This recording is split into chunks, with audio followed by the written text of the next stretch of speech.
The 125th edition of the French Open arrives at Stade Roland-Garros under a suffocating Parisian heatwave, turning the red clay into a furnace. A massive disruption hit the bracket before the first serve. Two-time defending champion Carlos Alcaraz is absent, sidelined by a wrist injury. Alcaraz's exit leaves a massive vacuum for the new top seed, Jannik Sinner. After winning 5 consecutive Masters titles, Sinner enters Paris as the man to beat. The women's draw presents a similarly tense landscape. Coco Gauff returns to defend her crown against world number 1 Aryna Sabalenka, the woman she defeated in last year's final. Between the missing men's champion and the fierce rivalry at the top of the women's game, the tournament is defined by total unpredictability. Beyond the bracket, the tournament is navigating an internal collision, splitting its identity between analog traditions and high-tech data grids. This happens as other Grand Slams have fully automated their officiating. The committee has implemented 2 contradictory policies for 2026. They are embracing advanced biometric tracking while simultaneously rejecting the automated line calling systems used by the rest of the tour.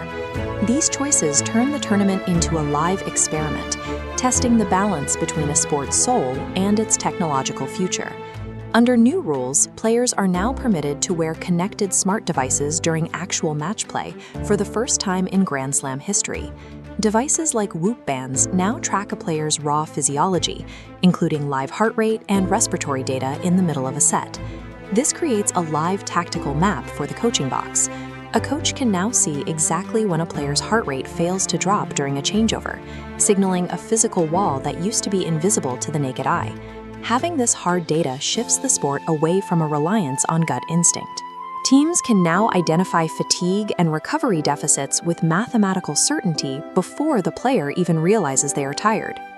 With every heartbeat logged, success is increasingly measured by how well an athlete manages their physical output to match the data appearing on their wrist. While the athletes are wired for maximum data, the officiating remains stubbornly analog. The French Open is officially rejecting electronic line calling in favor of human line judges. This stands in direct contrast to the Australian Open, Wimbledon, and the US Open, which have all moved to 100% automated digital systems. Tournament organizers argue that the human element and the margin for error that comes with it is a vital part of the singularity of Roland-Garros. By keeping human judges, the tournament is making a deliberate statement.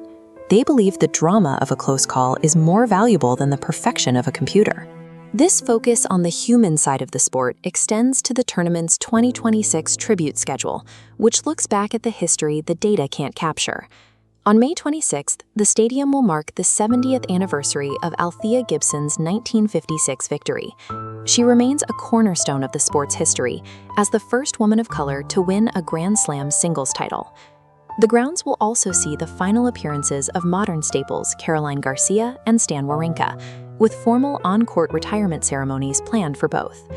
For local hero Gail Monfils, the Gail and Friends exhibition event transformed court Philippe-Chatrier into a celebratory send-off, featuring appearances from Novak Djokovic and Naomi Osaka.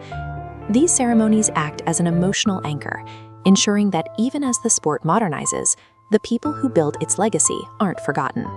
The 2026 French Open is operating in 2 worlds at once.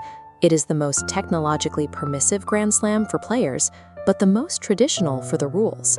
Using live biometric tracking suggests an inevitable shift toward a sport that is fully optimized and data-driven. Yet the retention of human judges and the focus on historic farewells highlight a belief that fallibility and emotion are what make the matches worth watching.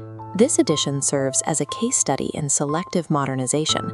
It provides the players with every available data point on their own bodies, while ensuring the match results are still governed by the same human eyes that have watched these lines for a century. Does the sport lose something if we remove the human element from officiating? Or is electronic calling the only fair way forward? Let us know what you think of the French Open's decision, and tell us who you've got winning the final.